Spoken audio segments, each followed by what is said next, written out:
Hi everyone, welcome to story time.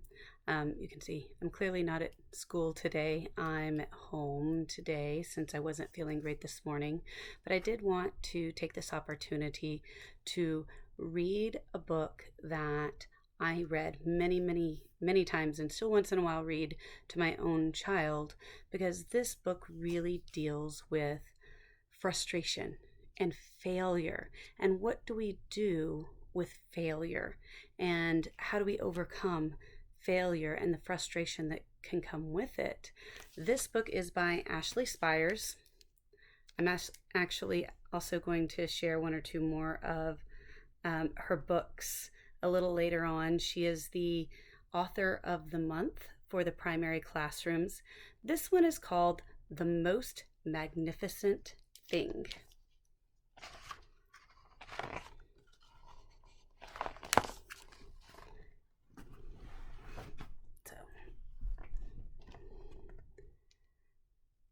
This is a regular girl and her best friend in the whole wide world.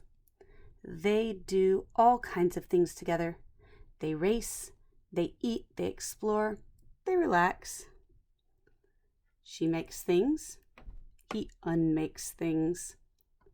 One day the girl had a wonderful idea. She's going to make the most magnificent thing.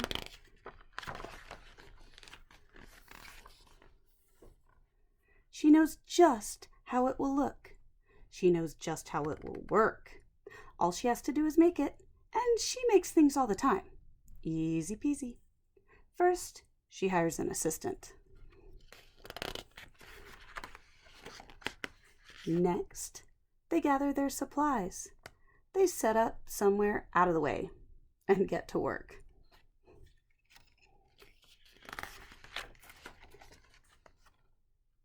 The girl tinkers and hammers and measures with her assistant while her assistant pounces and growls and chews. When she's finished, she steps back to admire her work. She walks around one side. Her assistant examines the other. It doesn't look right. Her assistant picks it up and gives it a shake. It doesn't feel right either. They are shocked to discover that the thing isn't magnificent or good. It isn't even kind of sort of okay. It is all wrong. Their girl tosses it aside and gives it another go.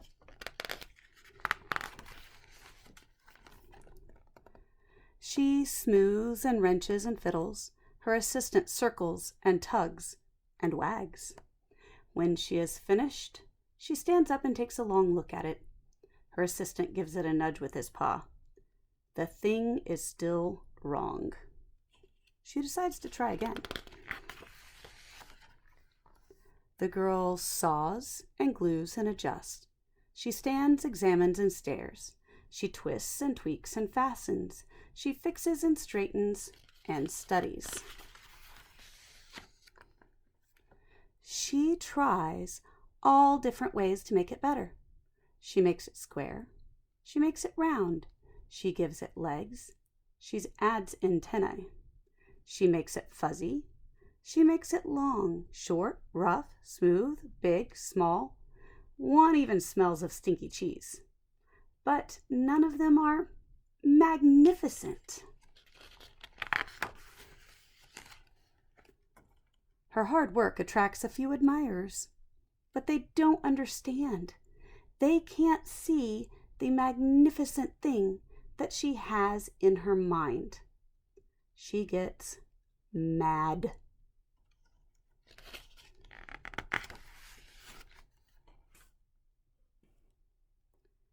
The angrier she gets, the faster she works. She smashes pieces into shapes. She jams parts together. She pummels the little bits in. Her hands feel too big to work, and her brain is too full of all the not right things. If only the thing would just work.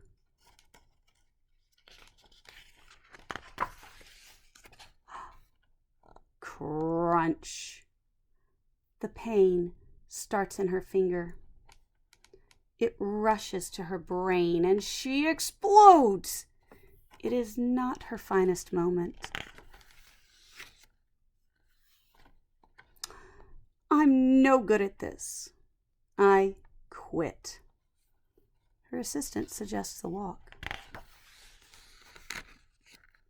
It's not much help at first. But before long, she starts to feel different.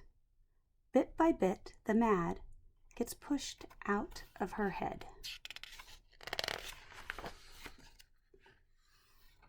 As they stroll along, she comes across the first wrong thing she made.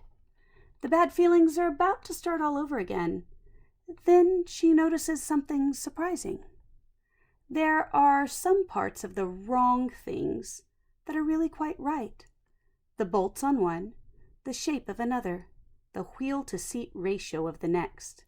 There are all sorts of parts that she likes.